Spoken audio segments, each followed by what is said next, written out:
अगर तुम्हें पता चले कि कोई तुम्हें पूरी जिंदगी से देख रहा है, हर पल, हर सांस, हर आंसू का गवाह है, और तुम्हें छोड़ने का सवाल ही नहीं उठता, तो कैसा महसूस करोगे? अगर कोई तुमसे इतना प्यार करे कि वो तुम्हारी जिंदगी का हर फैसला पहले से तय कर दे। प्यार और पागलपन में क्या फर्क होता है? शायद कोई फर्क ही नहीं। पहली मुलाकात या आखिरी? सिया हमेशा से प्यार में भरोसा करती थी।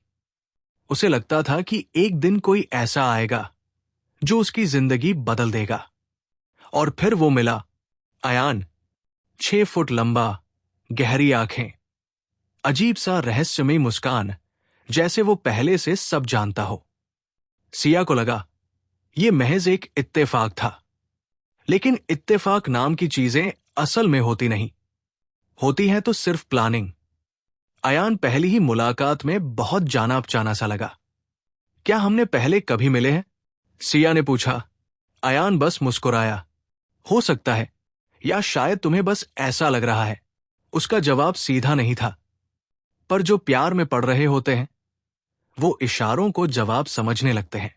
सिया को लगा कि शायद ये वही है जिसका उसे इंतजार था। लेकिन वो नहीं जानती थी कि ये इंतजार सिर्फ उसका नहीं था। कुछ दिनों में ही सिया और अयान बहुत करीब आ गए। लेकिन धीरे धीरे अयान में कुछ अजीब बातें नजर आने लगी। वो उसे हमेशा पहले से जानता था। उसके हर पसंद नापसंद को पहले से जानता था। उसके ख्यालों को बिना कहे समझ जाता था। कई बार जब सिया किसी चीज के बारे में सोचती भी नहीं थी, अयान वही बात कर देता था, जैसे वो उसके दिमाग के अंदर हो। एक बार सिया ने मजाक में पूछा, तुम मेरे बारे में इतना कैसे जानते हो? अयान की आंखें गहरी हो गई। क्योंकि मैं तुम्हें हमेशा से जानता हूं, सिया। तुम मेरी हो, हमेशा से। उसकी आवाज में जो ठहराव था वो अजीब था। क्योंकि प्यार में अक्सर लोग दावा करते हैं पर सबूत नहीं देते। लेकिन अयान के पास शायद सबूत थे। हर चीज इतनी परफेक्ट थी कि सिया को डर लगने लगा। कोई भी इतना परफेक्ट कैसे हो सकता है? उसने अपने दोस्तों से अयान के बारे में पूछताछ की। क्या तुम जानते हो कि वो कौन है? लेकिन जवाब हमेशा एक ही मिला, अयान। कौन अयान?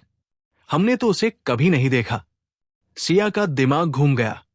कैसे हो सकता है? मेरे साथ रहता है, मेरे दोस्तों से मिला है, ऑफिस भी आता है। पर जब उसने अपनी गैलरी चेक की, एक भी फोटो नहीं थी, कोई कॉल रिकॉर्ड नहीं थी। जैसे अयान असल में था ही नहीं। कभी कभी जब हमें लगता है कि कोई चीज बहुत सही है, तो शायद वो बस एक भ्रम होती है। तुम्हारे आसपास कभी कोई ऐसा इंसान था जो हमेशा तुम्हें देखता था पर तुमने नोटिस नहीं किया? कभी किसी अनजान नंबर से मैसेज आए और तुम्हें लगा कि ये किसी का मजाक होगा? कभी तुम्हें कोई अजीब एहसास हुआ कि कोई तुम्हें देख रहा है, लेकिन जब मुड़े तो कोई नहीं था? अगर हां, तो शायद ये इत्तेफाक नहीं है। सिया ने खुद को संभाला। ये सब कोई खेल है। अयान के पीछे कोई और वजह है। वो उसके घर पहुंची। दरवाजा खुला था। अंदर अंधेरा था और एक वॉलपेपर से ढकी दीवार थी। जब उसने ध्यान से देखा तो उसका खून ठंडा हो गया। वहां उसकी हर एक तस्वीर लगी थी, उसके बचपन से लेकर आज तक। हर जगह वो थी और उसके साथ हमेशा एक परछाई थी, अयान। सिया को अयान पहली बार कुछ महीने पहले मिला था।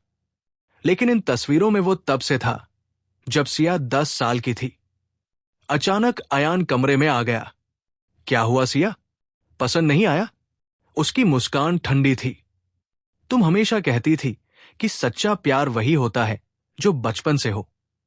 मैंने सिर्फ तुम्हारी इच्छा पूरी कर दी। मैं हमेशा तुम्हारे साथ था। बस तुमने कभी गौर नहीं किया। सिया का दिमाग सुन्न पड़ गया। ये सब कब से? जब से तुमने पहली बार सांस ली थी। तुम्हारे हर फैसले, हर दोस्ती, हर रिश्ता, सब मैंने तय किया। तुमने कभी नहीं सोचा कि कोई लड़का क्यों तुम्हें छोड़ देता था? क्यों हर नया लड़का तुम्हारे साथ टिकता नहीं था? क्योंकि वो मैं था जिसने तुम्हारी जिंदगी से सबको हटा दिया। ताकि तुम्हारे पास कोई और चारा न रहे सिवाय मेरे। सिया को समझ नहीं आया कि वो भागे या लड़े, लेकिन भागने के लिए कोई दरवाजा नहीं था।